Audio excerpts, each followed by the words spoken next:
Viewers, when Ibrahim Traore recently released millions of creatures into his man-made river, the whole world was taken aback for a moment. People were astonished.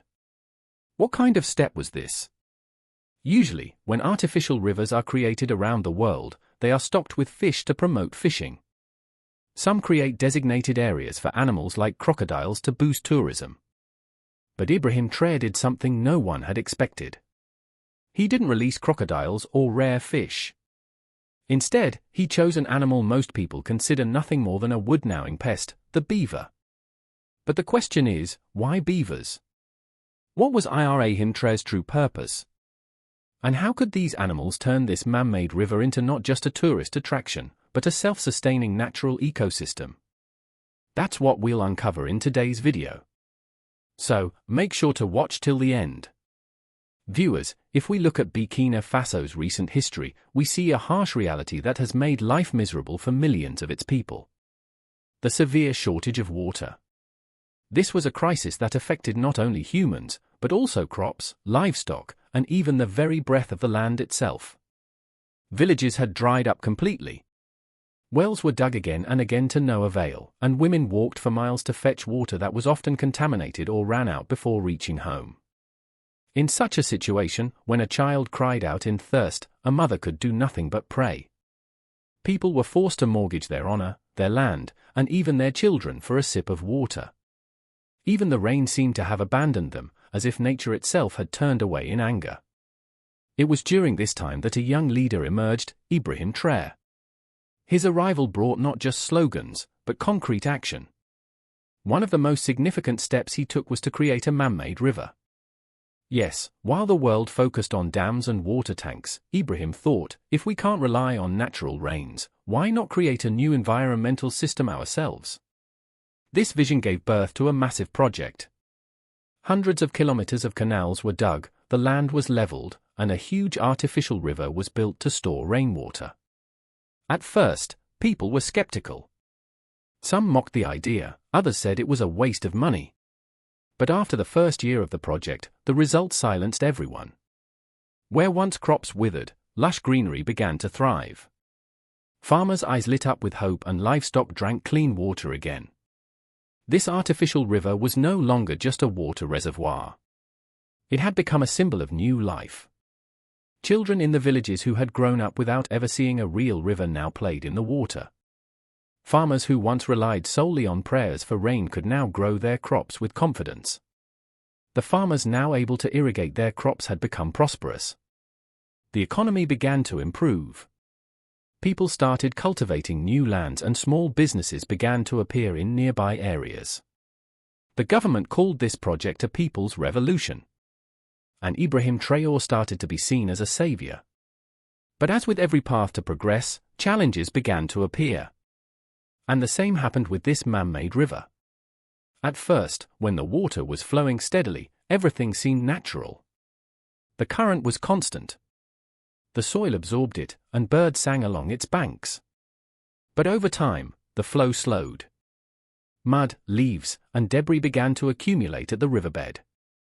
In some areas, the water became stagnant, leading to an increase in mosquito breeding and a decrease in the supply of clean drinking water. Where once crops thrived, now parts of the land started to flood. People began to complain that the water wasn't the same as before, and some even stopped using it altogether.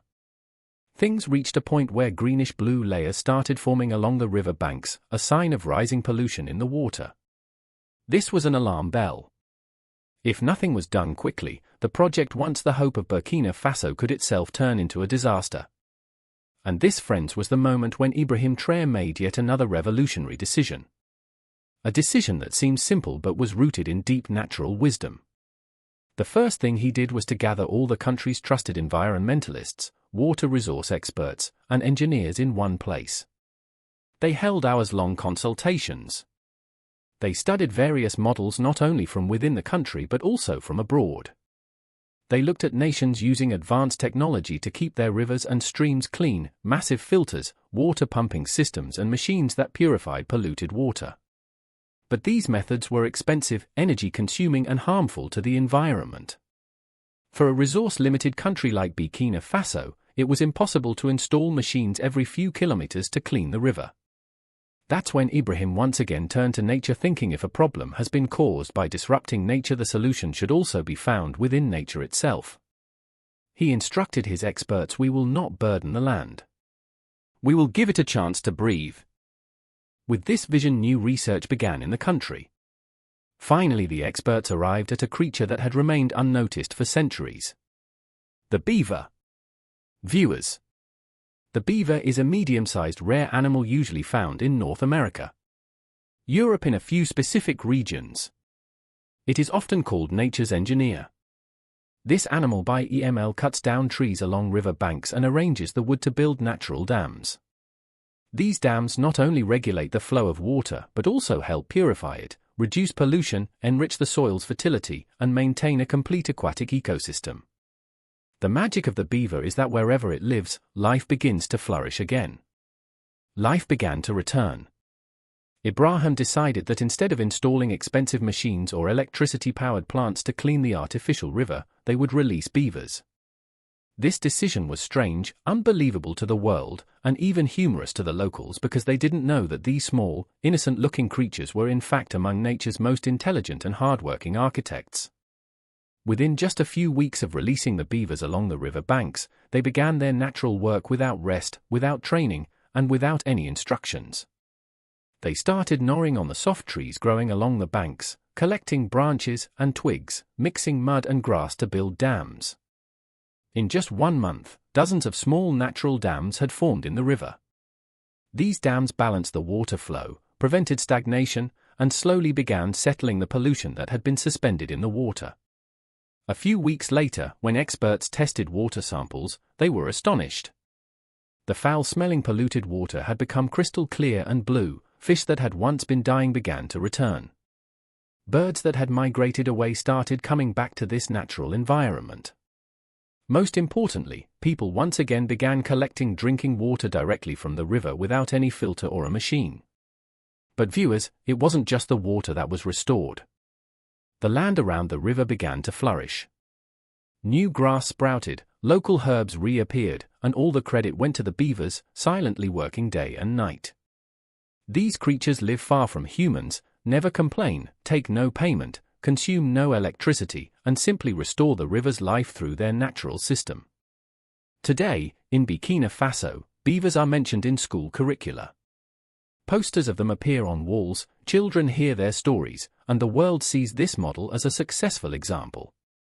This was the moment the whole world realized that if humans become friends of nature, nature never responds with hostility. And these beavers prove that the solutions to humanity's greatest problems aren't always found in machines, but in the secrets buried deep within the heart of the earth. So dear viewers, that was our story for today. Tell us in the comments how you like this video. And for more such interesting stories, don't forget to subscribe to our channel. Until the next video, may God be your protector.